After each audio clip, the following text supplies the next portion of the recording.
नमस्कार विद्यार्थियों, आज की फर्स्ट ईयर की क्लास में आप सबका पुनः स्वागत है। आज हम प्रत्ययवाद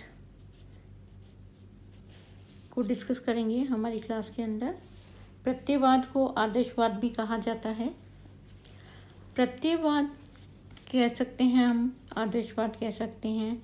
ये सारे जितने भी वाद हैं वो, चाहे आप उदारवाद ले लीजिए, मार्क्सवाद ले लीजिए, आदर्शवाद है, अराजकतावाद है, ये जितने भी वाद जो हैं ये बेसिकली राज्य और व्यक्ति दोनों के रिलेशन के बारे में है। आपस में इनका क्या रिलेशन है। कुछ विचारक ऐसे हैं या कुछ वाद ऐसे हैं जो राज्य को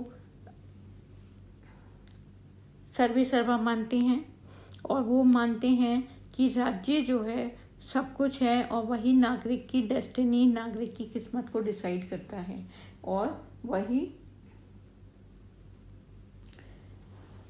सब कुछ, और उनके अनुसार व्यक्ति को राज्य के लिए अपने जीवन का बलिदान दे देना चाहिए। और कुछ विचारक ऐसे हैं जो ये मानते हैं कि राज्य की उत्पत्ति जो है वो व्यक्ति विशेष के लिए हुई है, मनुष्य के लिए हुई है, इसलिए राज्य जो है वो, इसलिए मनुष्य या व्यक्ति जो है वो सर्वे सर्वा है और राज्य को उसकी इच्छाएं पूरी करने की जिम्मेदारी दी गई है। तो बेसिकली जितने भी वाद जो हैं वो राज्य और इंडिविजुअल नागरिक के रिलेशंस के बारे में डिस्कस करते हैं। कुछ उसको साधन मानते हैं राज्य को, कुछ राज्य को साध्य मानते हैं, कुछ व्यक्ति को, कुछ वाद व्यक्ति को साध्य मानते हैं, कुछ वाद जो हैं वो व्यक्ति को साधन मानते हैं। तो अगर हम आदर्शवाद की बात करें तो आदर्शवाद जो है वो एक राज्यवादी विचारधारा है और अपने इस लक्षण के कारण यह अराजकतावाद एवं बहुलवाद दोनों से विपरीत है। प्रत्ययवादी विचारधारा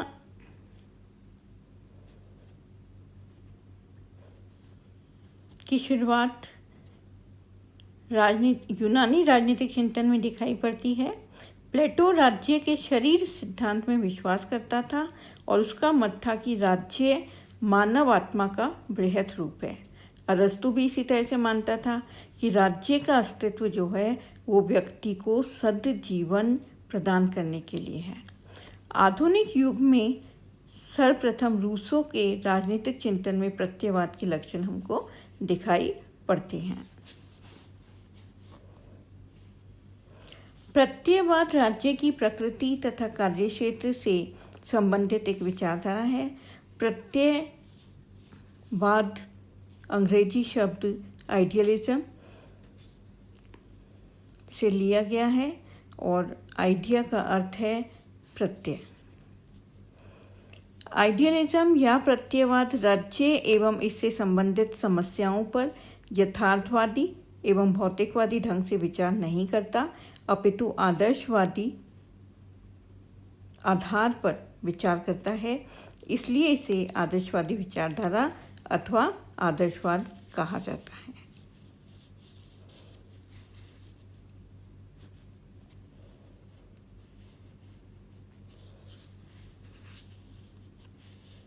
आधुनिक प्रत्ययवाद को उसकी प्रकृति एवं लक्षणों के आधार पर दो प्रमुख वर्गों में विभाजित किया गया है, उग्र प्रत्ययवाद अथवा उदार प्रत्ययवाद।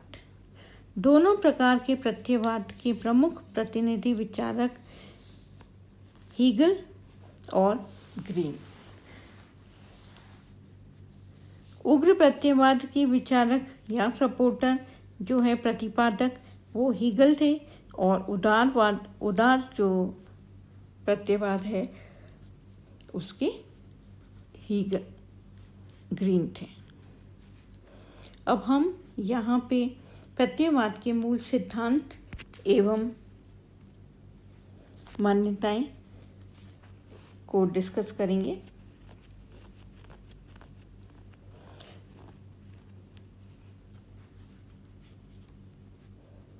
पहला है प्रत्यय ही अंतिम सत्य है। फर्स्ट पॉइंट, प्रत्यय ही अंतिम सत्य है। प्रत्ययवादी अपनी प्रकृति से भौतिकवाद से एकदम उल्टा है। भौतिकवाद मानता है कि सृष्टि का मूल कारण और आधार पदार्थ है। वहाँ पे प्रत्ययवाद जो है वो ये मानता है कि सृष्टि का मूल कारण जो है वो प्रत्यय है। प्रत्ययवादी का मत है कि समस्त भौतिक, दृश्य एवं इंद्रिक जगत की उत्पत्ति प्रत्यय से हुई है। वो कहते हैं कि पहले आइडिया आता है, उसके बाद में उसकी रचना होती है, प्रैक्टिकल होते हैं। साधारणतया प्रत्यय का अर्थ चेतना, विश्वात्मा, मन, आत्मा आदि किया जाता है। उल्लेखनीय है कि प्रत्ययवादी विद्वानों में प्रत्यय की व्याख्या के बारे में मतभेद है, किंतु वे सभी एक मत से यह अवश्य मानते हैं कि सृष्टि का मूल कारण और आधार जो है वो प्रत्यय है। दूसरा, राज्य एक नैतिक संस्था है। तो जितने भी प्रत्ययवादी हैं, जितने भी आदर्शवादी हैं, उनका मानना है कि राज्य अपनी प्रकृति से एक नैतिक संस्था है। व्यक्ति के नैतिक विकास के लिए राज्य एक परम आवश्यक नैतिक संस्था है, किंतु प्रत्ययवाद जो हैं वादियों में इस तथ्य पर मतभेद है कि राज्य किस प्रकार एक नैतिक संस्था है। ग्रीन मानता है कि राज्य व्यक्ति की नैतिक चेतना में विकसित हुआ है, अतः यह एक नैतिक संस्था है, किंतु स्वयं नैतिकता का मूर्त रूप नहीं है। हीगल मानता है कि राज्य शाश्वत विश्व चेतना से उत्पन्न होने के कारण नैतिक संस्था है। ईश्वरीय चेतना का मूर्त रूप है और इसका कोई कार्य अनैतिक नहीं हो सकता। हीगल मानता है कि स्टेट हमेशा सही होती है, वो कभी कोई गलत कार्य नहीं कर सकती, तो उसमें ईश्वरीय चेतना होती है, इसलिए वो कभी अनैतिक नहीं हो सकता। और इसलिए हीगल कहता है कि राज्य पृथ्वी पर ईश्वर का अवतार है।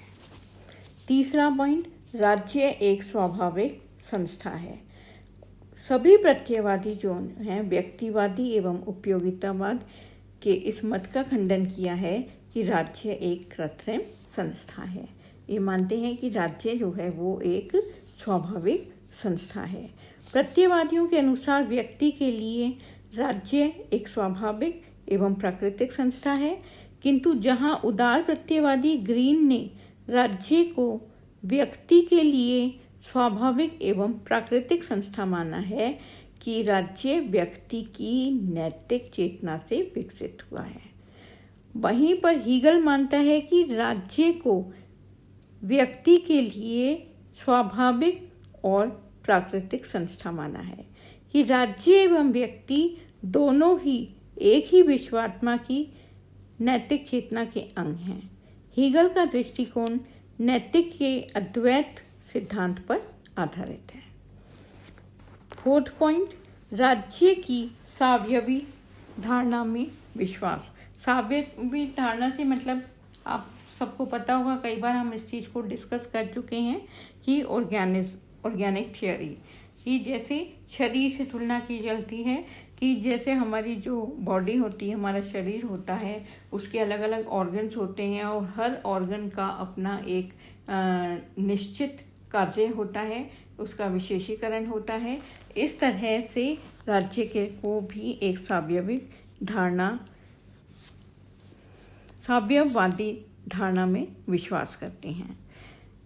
राज्य एक आध्यात्मिक एवं मानसिक प्राणी है जिसका अपना अमूर्त शरीर है।